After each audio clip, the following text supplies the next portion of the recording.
Well, the attacks against presidential candidate Ron Paul just keep on coming. Since Ron Paul's surge in the polls in Iowa, it seems the mainstream media has been focusing on kicking him down. Hysteria over newsletters his staff wrote decades ago. But what about everything else the candidate stands for, like his foreign policy, which clearly separates him from the others and is clearly resonating with more and more Americans today?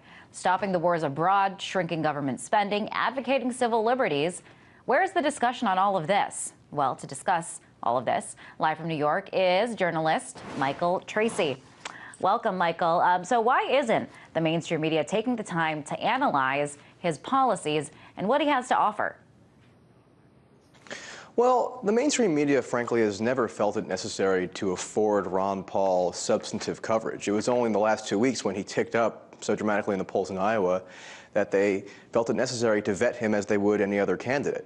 Ron Paul actually has been leading the polls, or has been in the top tier of national polling for a good portion of 2011, and until now, when it's actually his candidacy is considered viable by these mainstream media types, that they go through his past and sort out some of his liabilities. Now, Ron Paul, he is seen as this fringe candidate, as kind of an extremist, quite far outside of the mainstream thinking. But here's what gay rights activist Dan Savage recently said about Paul to show what he says is Ron Paul may not like gay people and may not want to hang out with us or use our toilets, but he's content to leave us the F alone and recognizes that gay citizens are entitled to the same rights as all other citizens. So that kind of shows that Ron Paul isn't that extreme, especially when you have someone like Rick Santorum, that he wants to restrict gay rights by law. What do you think about that? Ron Paul being labeled extreme when, he does take some balanced approaches, just as the one we just pointed out. Well, I think it's very illuminating to consider what mainstream media figures believe constitutes extreme positions, or extreme enough positions that the candidate espousing them should be disqualified from serious consideration. So you have Newt Gingrich, for example, who has called for the execution of drug dealers, who wanted to forcibly intercede to halt the construction of the Ground Zero Mosque, who's warned about the potential of electromagnetic pulse attacks. If Gingrich were to win the Iowa caucus, this would be considered, perfectly normal and appropriate. And Mitt Romney, for example, has said that the withdrawal from Iraq is one of Barack Obama's gravest failures.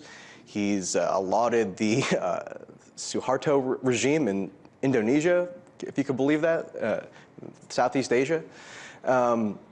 And yet it's Ron Paul who has actually called attention to civil liberties and drug prohibition and the racially discriminatory nature of drug laws that is considered beyond the pale. So it's a revealing insight into how modern media discourse kind of operates and which views are pushed out on terms of their propriety or lack thereof. What do you think it is about Ron Paul that makes him such an easy target among his opponents, among the mainstream media? I mean, some say that the only thing that Republicans and Democrats, liberals and conservatives agree on is that they don't want Ron Paul in office.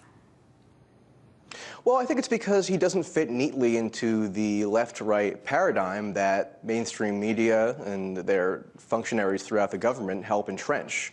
Ron Paul has specifically, disavowed that paradigm as not being adequate to describe how he views his political philosophy and his educational mission as a longtime libertarian.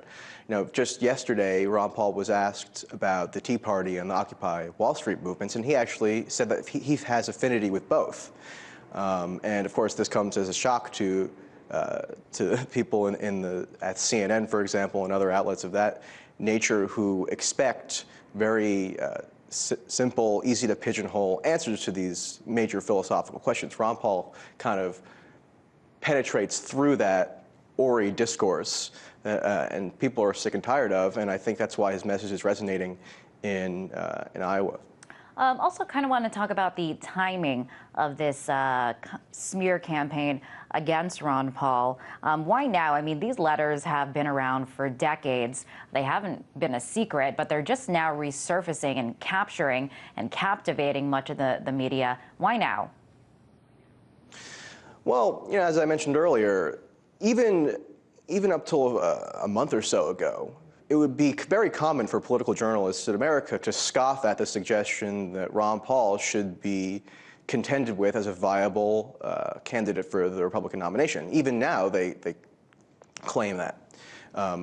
So rather than apply due diligence and sort out his past liabilities as they have with other candidates, this is now being presented disingenuously as a shocking new revelation, whereas you noted, the newsletter controversy was thoroughly documented in 2008.